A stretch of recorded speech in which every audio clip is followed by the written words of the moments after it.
this gentleman, Nick, should I tell something funny that I thought was really funny? And somebody told me it was really cute or adorable, and I don't think the person was here today, unfortunately.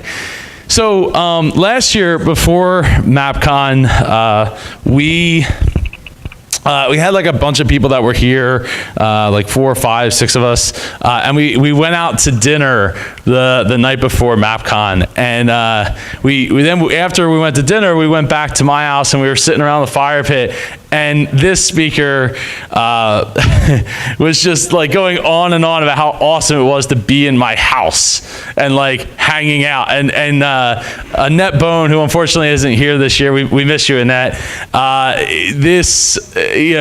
She was like, it's just so adorable that he's like such a fanboy about this, and I thought so too. Like I didn't find it creepy, I didn't find it weird, but I just was like, because I know how that feels, right? Like one of the first, actually the first podcast I ever listened to, WDW Today, I got to go and do events with these people because they would do these giant reunion events, which I like to feel like, and I've been told that this is like a giant reunion event year after year with their MAPCON family. Shout out to Heather and the other people that have said that, and it just reminded me how much I really highly respected and regarded the people that ran that show, that brought all like hundreds of people to Disney World year after year after year to like do different kind of special events and things like that. And that's one of the things that just it helped motivate me not only to get started with podcasting, but to want to do something like this and bring so many awesome people to one place, one room. So thank you, sir, for enabling me to be reminded about fanboyism and that, we're cut from the same cloth. So without further ado, I would like to welcome to the stage, and I'm gonna. He's listening for his last name. That's Nicholas Goberlish. Good, yeah, give it up for Nick. Give it up for Nick.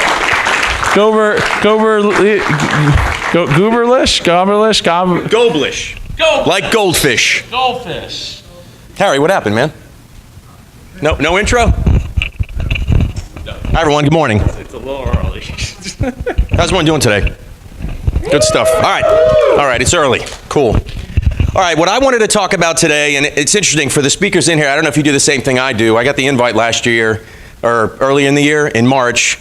And Stephen would probably agree to this, where you're excited, you're like, this is what I'm going to talk about, and you send Joe this is it, this is the title, and then you don't think about it for 5 months, and then suddenly you cram, and you realize that the presentation you're doing now is very different than the one you wanted to do in March. So today I'm going to talk about finding I'm going to move around a lot, so is that cool? Away from the X? Finding your authentic self to find your authentic voice. To kind of tag on Jessica's presentation, everyone here listens to a lot of podcasts, and we hear people talk all the time. And sometimes those conversations are deep, sometimes they're surface level. But what I'm going to talk about a little bit more about how you share yourself with your audience to let them in so you can get them to continue to listen. And I noticed there's a real big theme so far today about authenticity. So I started, and this is one thing to Dave Jackson, I did the 8-minute speech last year, and I never mentioned my show because I didn't have time. So I'm going to talk about my show. I started a podcast in January 2015, thought about it a few months before. That's me in 6th grade. One thing my best friend said, I can't believe you're going to put that picture out there. You're really putting it out there, but I thought pretty much we all start somewhere. I think that was my hair. I got my first crew cut, and I just let it grow back in. Didn't know what I was doing. I just took a photograph and thought no one could do my picture better than me, so I thought if I'm going to put myself out there, I might as well show them what I look like. Now that's me today. I've been podcasting for, I learned a little bit about branding. I've been doing this for about 3.5 years, and the reason why I started is prior to me doing my podcast, I'm a parent. Any parents in the room? Kids? Small kids? All right. And I think what happens is, one thing I realized, I started forgetting who I was when I became a parent because my identity was changing. I was an art major in college. I studied radio and video. I found a lot of different ways to express myself. But I decided to create rules that kept me in a box. So my idea was that, my wife, being the mother that she is, she should go out, have a good time, build relationships with her friends. And unfortunately, I was a person that said, you know what, my kids are in college, that's when I'll make friends. I'm fine staying home on Fridays. And I realized I was turning so far into myself that I didn't like myself at work. I didn't like myself. I wasn't making any effort to connect with anybody. And based on some of the things that happened in my past, I made it a habit to, and it took me a long time to admit this, push people away. So it was a lot easier to push people away because without connecting with people, I have no responsibility. When you connect with people and people go through hard times, there's a level of empathy that you have for people, and I realized, well, the only way to protect myself is I just won't make friends. It's not that I didn't have friends, but it became a rule that I said, you know what, it's going to be real easy for me to do that. And I hung out with one friend every other week. I was helping him build his social media brand and his YouTube channel because I had that video and creative background, radio background. And I realized that we did a lot of talking and catching up about life, and I had a lot of stories. And he said, hey, Nick, you have all this equipment. You listen to podcasts. I've listened to podcasts for 12 years. Why don't you do your own podcast, and why don't you share your stories? So I went, bought a $60 USB mic, very different than the equipment I have now. Put it in the middle of the room, and we started telling stories. Bought, it's podcast, Idiot's Guide to Podcasting, right? How many people just bought that and taught myself how to do it? And ever since then, I've found a way to build strong relationships and relationships in this room that I consider friends, not just podcasters, but friends that never would have happened if I hadn't turned on a microphone and started telling my story. Now, to do that requires a little bit of things. One is having a conversation. So I haven't told this story in a really long time, but when I was a kid, my mom would talk a lot. Now, picture this, right? It's 1981, right? My mom had 3 friends, Connie, Candy, and Claire. And they would sit at a table at Claire's house and smoke cigarettes. Marlboro Reds nonstop, Marlboro Lights. Just think, a room full of smoke and a bunch of women from Long Island yapping away. And what they would do is they'd make about 5 or 6 boxes of Kraft macaroni and cheese, my favorite comfort food, put it in a giant bowl in the middle of the table, and have the kids run in and out of the house, give them a bowl. Whenever they were hungry, they would just serve it up. But ever since I was a kid, I was very observant. I like watching people, especially like a room like this. I love sitting in the back and watching everybody, okay? I learned to listen as I do that too. And I would watch how these adults, my mom and her friends, would talk to each other. Now, I was about 4 or 5 years old, and I'd watch how my mom would say something, Claire would say something, my mom would laugh, and I started to understand just simple dynamic of how people talk to each other, right? No one was on stage, but how the conversation went around, those kind of dead lulls in the conversation. Someone would say something that someone didn't like, and they'd let them know what their point of view was. But it was simply the evolution of understanding how do people talk to each other, okay? And I share that because not until I started having conversations with people on a microphone did I realize that I kind of picked that up when I was a kid. I'm an HR executive by day, so I have conversations with people all the time, but I also have very difficult conversations all the time. So I'm very, very aware how conversations move. It's really weird how that worked out, and how people feel when you have conversations. Now, I just talked about how I learned how people go back and forth, but I had an experience on an airplane that I never realized how amazing it is when you actually connect with someone in a conversation, how much you can share in a conversation. Do you guys ever know when you go somewhere and you meet a total stranger, sometimes you find yourself telling intimate, deepest, darkest secrets? So I was flying for work, I was going to Napa, and it was in the terminal. There was this attractive young lady in the corner. And it's weird, I don't know what it is, but I'll admit this. See somebody like, I wonder where she's sitting. So suddenly when I get on the plane, she's sitting right next to me. So I think her name was Karen, and for the next 6.5 hours, we went from simply talking about where we're from, all the way to the point where when I lost my virginity, right? The first girlfriend I had, like suddenly everything we shared.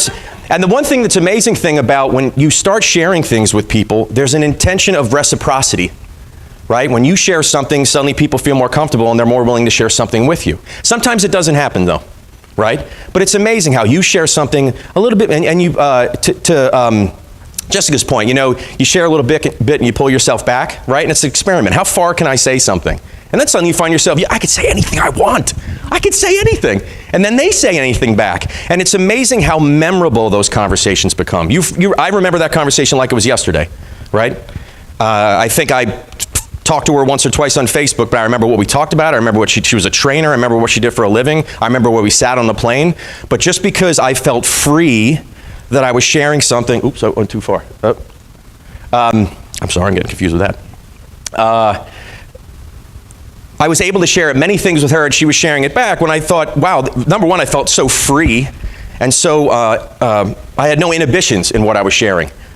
But I felt I was capturing something in that moment.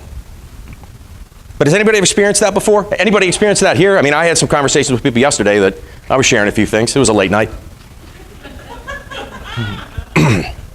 Now, when I talk about, again, having conversations and being able to share things, I think there's a level of relating to people that share things that you have something in common with. My son's 10 years old, and I think he's old enough to watch action movies with his dad. So the other day I watched Commando. Any of you guys watch Commando? Right? Giant hulking Arnold Schwarzenegger. Man, I just remember how old that movie is now that I say it out loud.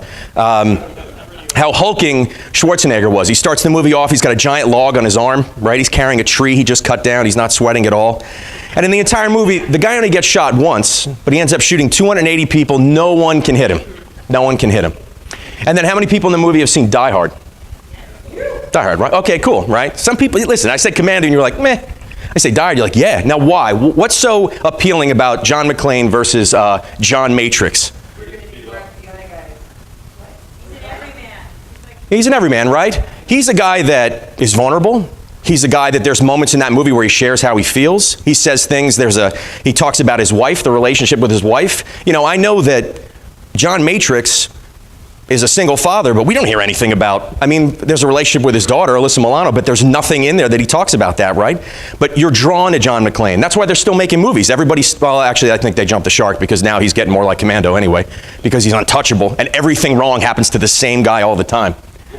But I think there's a way that you can truly connect with your audience if you become more of an every person by sharing a little bit more about who you are versus simply sticking to the surface. If you look at Commando, it's all surface, right? What that environment, how many movies did they make where it was just, he was the guy, the tough guy all the time? Not till he made Kindergarten Cop was the one where we were like, oh, he's actually funny. He actually has a sense of humor.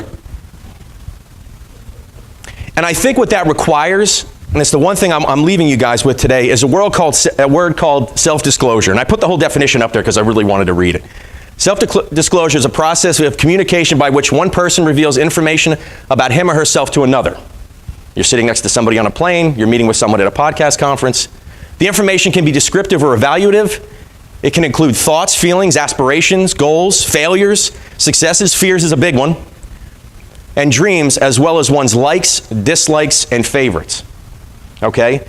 I believe self-disclosure is an amazing way if you're stuck in simply dealing with the surface on your podcast, whether or not you're interviewing someone, whether or not you, deep inside, you want to say something in a conversation, but this requires effort to do, okay? Again, sitting next to somebody on a plane for 6.5 hours, that wasn't easy to start that conversation, but it's amazing how it steamrolled into something pretty amazing when we started having that conversation. And that's happened. My podcasts are, I don't call them guests, I call them co-hosts. They even have their own Facebook page, which is cool too, that community. My co-hosts are just like me. I'm no better, no worse than them. They have their ideas, I have my ideas. We pick one topic and we share stories and experiences over 200 episodes. But it's important that they know that it's comfortable for them to share something just as much as it's comfortable for me to share something. But sometimes it's not that easy because sometimes I've had people in this room or people that have been at this conference that have done their own podcasts that I've had to pull things out of them and probe, find more ideas and thoughts and feelings. They might tap on something and say, what do you mean by that? Elaborate a little bit more. Interrupt them in a conversation. Like, wait, you just tapped on something that I really want to dive into. And I think sometimes some of my co-hosts feel different after the episode. Those are my favorite shows. The ones either I'm thinking differently or they're thinking different because someone had the courage to share something. I try to get a visual to really give you an idea. Everyone in this room has a story, okay? I shared a little bit about mine. If you listen to my show, it's pretty much my whole story. There is way more of you in this room than the content you produce. And your content will change. How many of you listen to a podcaster that no matter what they'll do, you'll listen? Because you know them. They've shared something, you go, wow, that's actually happened to me before. Oh, it's funny, I dealt with that yesterday. That small anecdotal thing that they say, or that insecurity that they share. The content is always, there's one podcaster I followed for 15 years. He's done 3 different podcasts for 3 different subjects, and I can't stop listening to him. I want to meet him. He's from Long Island. He's 10 years younger than me. He's a cool guy. I know Chris. I want to introduce him to your podcast because he likes history. See, I know all that about him. He likes history, and he's from Long Island. I can't wait to send that to him. But there is so much of this that I think you all should tap into simply by using a moment of self-disclosure, okay? Now, I'm not talking about dumping your entire life story into one episode, right? But if you're afraid of something, share it. Scary. If you like something a lot, share it. If you're passionate about politics and you're afraid someone's going to judge you for it, so what? Share it. Who cares? But you have to figure out, 1, what you're comfortable sharing, and 2, when's the right moment. When I said I went back and forth with my mom watching these conversations, there was, okay, she said something and then that you laughed and it was weird, a 4 or 5-year-old watching 2 people have a conversation. But it gave me a better understanding about how the dynamic of the conversation works, the surface. There are moments on my show that people, myself or my co-host, share things that takes the show in a different direction. And I don't start my show by saying this is where it's going to end up, but as a podcast producer, you're pretty much in the next half an hour to 30 minutes to 60 minutes, I pretty much know what I want to leave my mark. And I look at my shows as leaving a mark on the world. Everyone does that. You leave your podcast in perpetuity. It's not going to go away. I mean, I think Dave Jackson and I were talking yesterday about a podcast. We looked for it. It's out there somewhere. But you have to truthfully share yourself with your audience. But here's the thing. It all starts with self-disclosure, but it's risky. There's been times when I've shared things on my show, and I've had my wife on my show, I've had family on my show, where I'm like, yikes, whoops. Maybe once or twice I decided, that's the best thing about being a podcaster. When I had a conversation with the woman sitting next to me on the plane, I couldn't take back anything I said. Nothing. I said a lot of things, and I think all the cards were on the table. So I think we shared everything in that 6.5 hours. But it's risky because once you say something in real life, you can't take it back. When you're with a co-host or you're producing a podcast, the best thing about it is you can just edit it out. I was thinking, when I put that slide together, I thought, well, yeah, that's the best parachute. Maybe, because this is an experiment too. I know there's people in this room that are hearing this and understanding this, but you've never done this before on your show, because you may have qualms about saying, well, no one cares about that, or no one cares about how I feel. I just want to get my content out, do my interview, and that's it.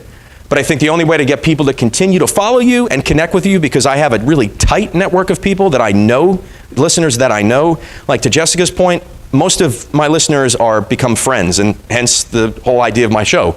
It's not about being fanboys. I know, Joe, yes, I am a fanboy, but Joe, I stopped listening to your show, and now I just like talking to you. So, now I feel more of a friend than a fanboy. But there are certain things that people have shared on my show that have taken the show in a different direction. Oh, thanks, Joe. Now, I just want to share some of those with you. Now, this is either something that I said on my show or something that my co-host said on my show. And everything drew a story that required both of us to disclose a little bit more about how we felt and what we shared with ourselves that made the show a lot more memorable and created a better relationship and connection on the show. Again, that part where on the glacier, it's not so much what's up top, because the topic's the topic, but what happens during the show, it's that part of you. So one person on my show, we were talking about, I usually sometimes ask, what are you afraid of? They said, I have a phobia of pigeons. Now it's simple, but 5 minutes? Nice, cool. It's better than 8 minutes, like last time. So I have a phobia of pigeons. Very simple, but it took the conversation in a different direction. This was actually said by a woman I went to high school with, okay? The show ended up going through about high school, about what we're being judged, of things we wouldn't share. We would be hesitant to share with somebody. She was in the popular group, and I was kind of on the nerd group. You remember my picture? That sixth grader wasn't really in the popular group. He wasn't the prom king. I had my wife on the show once. I've known my wife for 20 years. I had a co-host, actually the same person that said the pigeon piece. She canceled. Her kids got sick. And I had my wife on the show, and it's one of the most amazing shows I've ever done with my wife. For someone I've known for so long, actually admitted that she was terribly afraid of her mother when she was a kid. Now, I love my mother-in-law. I danced with my mother-in-law at my wedding. She's awesome. But I cannot believe my wife, knowing the relationship she had, was terrified of her mom. And it led to one of the coolest conversations that I've ever had with my wife, because I had no idea I had no idea. My wife's very guarded, had no idea that that happened. It redefined the relationship I see that my wife has with her mom. I almost killed someone with a cigarette. I was out to dinner with a friend of mine, a guy who helped me start my show. We were both raised by alcoholic dads, spent a lot of weekends at bars. We played in the parking lot. That was a very weird thing. I said, you know, I'd out there, we'd kick stones and throw stones. He said, yeah, one time I picked up a cigarette, I threw it in the window box of the building, the leaves caught fire, filled the basement up with smoke, and they carried somebody out and they nearly died. Now, my friend's a nice guy, but he said he never told anybody that story other than his mother. In some way, shape, or form, he was able to share it on my show. And he's a really nice guy. And I love the tagline, like, my friend almost killed somebody. I think I almost killed somebody. My dog killed the neighbor's cat. Okay? This was something where we didn't want to tell anyone. A cat unfortunately came into my yard. My dog was a rescue, killed it. And my dog has killed many animals in the backyard. But the amount of judgment, I know a lot of cat people and my neighbor, but this took a very long time. I knew I had to tell the story because that's what my podcast is about. But once I had admitted this, it was weird. I felt like something was lifted off my shoulders. But now every time we talk about my dog, we talk about how great he is, but actually he's a deadly animal. I was voted nicest guy in high school, but no girls wanted to sleep with me. That's the truth. I never understood that. Nice guys do finish last. But in most of my conversations, admitting a little bit about myself, that's something, again, this isn't something I just share with a co-host. This is something I share with the world. Okay? I spent a night in jail for driving drunk a block away from a bar I worked at. It's my sister. And that's one thing I thought it was an amazing story. My twin sister, unfortunately that happened, but we had her on my show on her 40th birthday about how she decided she chose Labor Day weekend to spend a night in jail. It was one of the most depressing stories I've ever heard, but one of the most insightful at the same time, and I captured it on my podcast.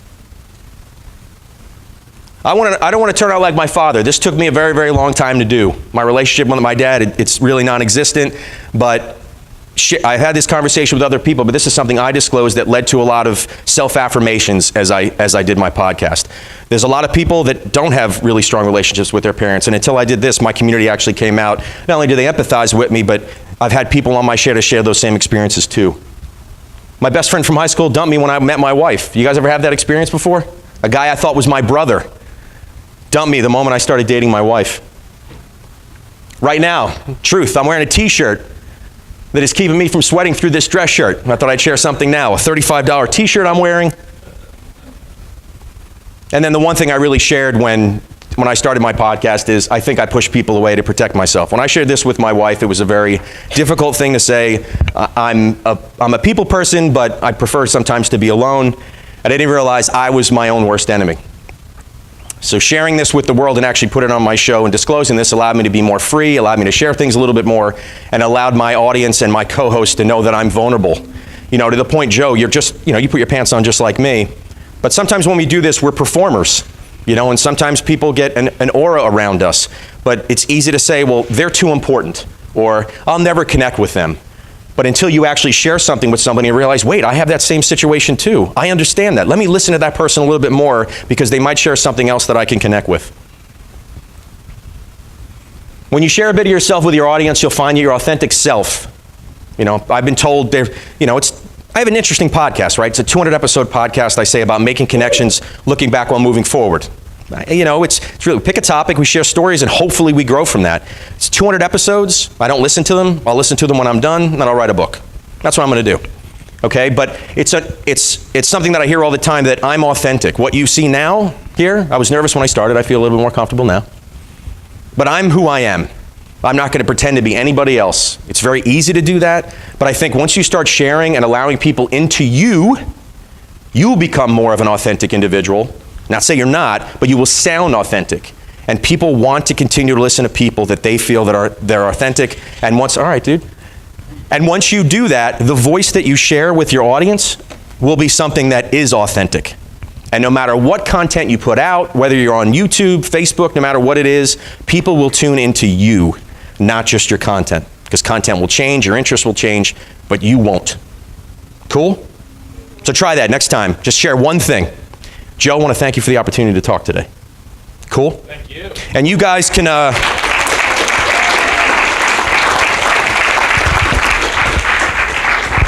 And I'm everywhere where everybody else is. Cool. Thanks, man. Thank you. Thanks, buddy. You know, it's give it up for Nick.